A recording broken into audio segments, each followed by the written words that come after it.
naye.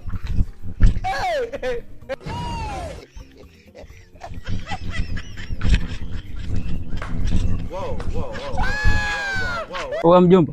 Wewe dingi. Vipi kaka? Ni gani mzee hapo? Shwari. Kama kawaida. Kama kaa. Hakika. Fresh mwana. Mama la mama, mbona ni kama sikuelewi hapo mwanangu kwenye 1 na 2?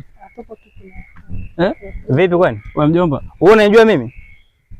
Wewe mjomba unajua kuna nani hapo mjomba? Wewe unajua ni nani? Huyu ni mume wako? Sasa mjomba umesikia? Asa moja niambia kama una mume. Wewe mjomba, acha kujitetea babu. Ushakuja kwa 18 zangu, umesikia? Blaza. Sasa sikia. Blaza, sikiza. Wewe tulia. Unajua wewe ni mwanaume na mimi pia ni mwanaume. Usinikuide. Yale mambo ya kuongea, sawa? Tunaongea nini? Mama. Alafu kitu kingine, subiri, kitu kingine pia wewe hujanifuma. Wewe umenikuta hapa ni barabarani. Huyu nani? Hapa ni baba. Yeye ndo ameniita mimi. Yeye ndo ameniita mimi kama ana shida na mimi. Ili weje? Muulize yeye. Muulize yeye kwa sababu wewe hujanifuma. Mwanangu. Jamaa.